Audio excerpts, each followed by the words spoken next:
Bank ডাকাতি, দুর্নীতি ও commission বাণিজ্যের মাধ্যমে অর্জিত টাকা পাচার বন্ধ হয়েছে বলেই রিজার্ভ বাড়ছে, এমনটাই বলেছেন বাংলাদেশ ব্যাংকের গভর্নর আহসান এইচ মনসুর। তার মতে ভঙ্গুর আর্থিক খাত স্থিতিশীল এবং শক্তিশালী অবস্থায় ফিরে আসছে বলে রেমিটেন্স 29 এবং এক্সপোর্ট 9% বেড়েছে।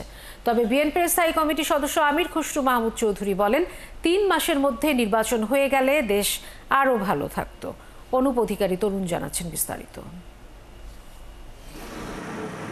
স্বাধীনতার পর থেকে এখন পর্যন্ত 1,75,18,000 প্রবাসী $345 বিলিয়ন দেশে পাঠিয়েছেন।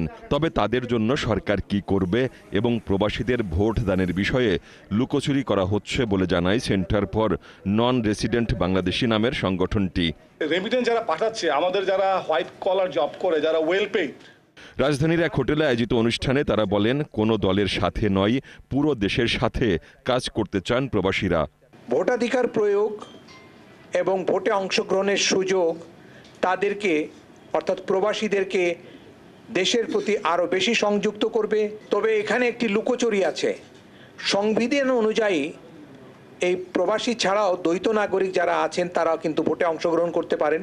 বিপ্লবের পর যারা দ্রুত নির্বাচন দিতে পারেনি সেসব দেশে গৃহযুদ্ধ হয়েছে উল্লেখ করে বিএনপির স্থায়ী কমিটির সদস্য আমির খসরু মাহমুদ চৌধুরী বলেন, 3 মাসের মধ্যে নির্বাচন হলে সব সূচকে এগিয়ে থাকতো দেশ।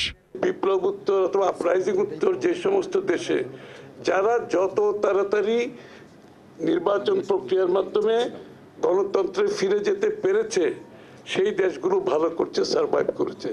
যারা এই ধরনের এই মতবিরোধ সৃষ্টি করে এই নির্বাচন প্রক্রিয়াকে পিছিয়েছে সেই সমস্ত দেশে আপনি দেখবেন চরম বিরোধে গেছে, গৃহযুদ্ধ চলছে, সমাজে বিভক্তি হয়েছে, অর্থনীতি তাদের ভেঙে পড়েছে। অনুষ্ঠানে অনলাইনে অংশ নিয়ে ব্যাংকিং খাত সংস্কার, রিজার্ভ, রেমিটেন্স, এক্সপোর্ট ইম্পোর্ট, টাকা পাচার ও ব্যাংক মার্জার সব বিষয় নিয়ে কথা বলেন বাংলাদেশ ব্যাংক গভর্নর। সেই সাথে তিনি বলেন, ব্যাংক লোকসান করলে তার কর্মকর্তা কর্মচারীরা বোনাস পাবেন না। যে আমাদের রেমিটেন্সের প্রবাহ প্রায় 29% বৃদ্ধি পেয়েছে, যেটা একটা বড় অবদান রেখেছে। এখানে আমাদের অনেক সংকট সত্ত্বেও, অনেক অস্থিরতা সত্ত্বেও এক্সপোর্ট কিন্তু বেড়েছে প্রায় 9%। তো সেটাও একটা উল্লেখযোগ্য দিক। আর যেটা হয়েছে যে সবচেয়ে বেশি যেটা হয়েছে যে উপর দিকের থেকে যে ধরনের অর্থ পাচারটা হচ্ছিল, সেটা ব্যাংক ডাকাতির মাধ্যমেই হোক বা সেটা দুর্নীতি এবং কমিশন বাণিজ্য ইত্যাদির মাধ্যমেই হোক, সেই প্রবণতাটা অনেকটা কমে গেছে। অনুষ্ঠানে প্রবাসীদের জন্য বিশেষ প্রশিক্ষণের ব্যবস্থা চালু করা এবং তাদের জন্য আলাদা হাসপাতাল তৈরির উদ্যোগ নিলে তারাই এর অর্থায়নে এগিয়ে আসবে বলেও জানান আলোচকরা।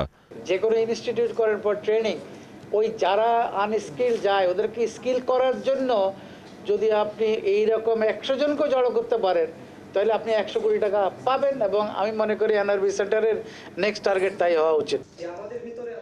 অনুপ অধিকারী তরুণ, 71, ঢাকা।